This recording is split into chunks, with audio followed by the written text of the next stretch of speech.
Good evening, class. This is Professor Cronin. I'm giving my weekly update for ITC 1305, and beautiful weekend, wasn't it? And so a couple of things. We have a busy week, and first we're going to get into Chapter 4 in Process Management. The title is Processor Management, and I take a mini issue with, in a computer, the processor is the hardware, the physical CPU or the unicore or multi-core CPU. So that's called the processor. In operating systems, one of the roles of the operating system is to manage a series of processes. And in a given Windows system, you can do this if you do Control-Alt-Delete to a task manager. You'll see that there are roughly 70 to 90 processes running in a Windows 7 machine today. Even though you may be running Word and watching a video, but there are 70 processes that run that machine. And so what this chapter is about is what the operating systems must do to manage those various processes, when they start, when they stop, the resources they consume, and all that business. So it's kind of interesting. It's a moderately complex chapter, lots to it.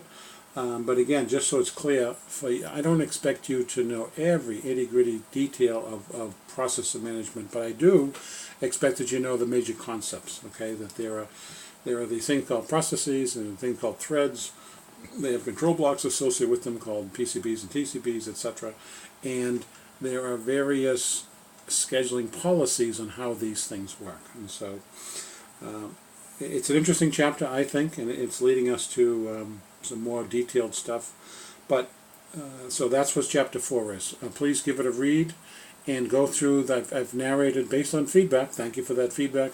I've included 2 narrated PowerPoints where I walk you through slide by slide, because there's a lot, 60 slides in this chapter. Update on virtual office hours. We tried that last week. I had 3 students attend. Thank you very much. It was good. I enjoyed it. It's kind of fun. And so I'm going to try that again. So to back up on the narrated PowerPoints. The feedback I received was positive, so I will continue to do that. Time allows. And if you find it useful, then I don't mind doing it. Virtual office hours, in a similar vein. 3 students showed up. It was kind of interesting. I enjoyed it. I'm going to try it again, something new again. I'm going to try Blackboard Collaborate. It's part of the Blackboard service here. I use it Northeastern. So I will send out a note, but it'll be my first time ever using Blackboard Collaborate. I use WebEx forever, and so that's routine to me, but I've not used Collaborate, but it's part of this platform that we host our content on. So push the envelope and try that out this Wednesday, 7:30 to 8:30 p.m. Eastern Daylight Time. And I will figure out how to send a note, but it is totally optional. You don't have to attend, but if you feel it's of value, please do so. Thank you. Semester project.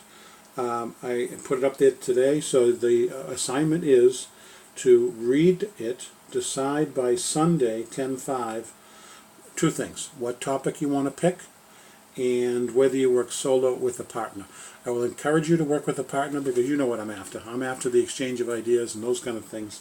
It makes for a more enjoyable semester course, by the way, when students learn from each other. Remember, that's the top of the pyramid, so I try to encourage that wherever I can.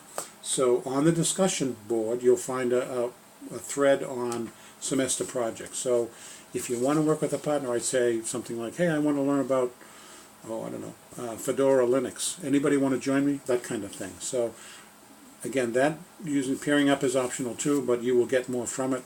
But what I do expect is by Sunday that you have chosen a topic, and you will tell me whether you're solo or working with a partner.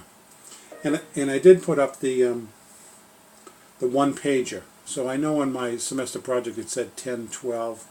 I'm going to ask you guys to do it a week earlier. The idea is I put up this template one-pager, and what that tells me, it's very useful to me when you're doing your semester project, because I don't want you to, it's called boil the ocean, meaning you try to do everything. Nope.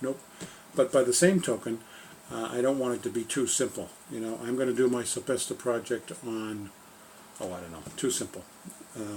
But the idea is that with that one pager, I gave you some guidelines. I'll be able to get a sense of, hey, this is right. This is the right kind of project to be working on. Given we only have 13 weeks, of which we're into week 4 now. So that's what I hope.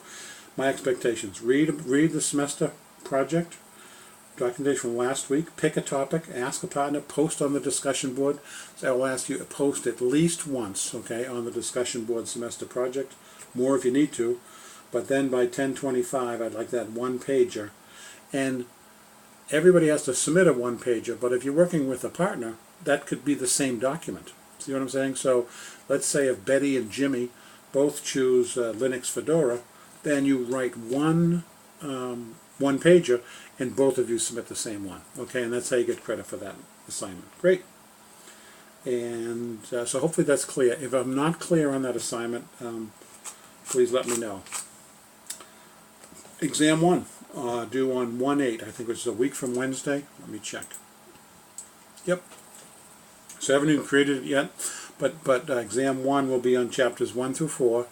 It'll be like a Q&A kind of. I think what I'll do is maybe 40 Q&A types of questions, true, false, fill in the blanks, and maybe 10 mini essays, right? And so it's going to be take-home, so you can do it at home, all right? So don't copy and paste. No, we don't do that. Do your research and write me some college-level writing on that. That's due a week from Wednesday, but I'll talk to you before then. So, and that's all I have at the moment.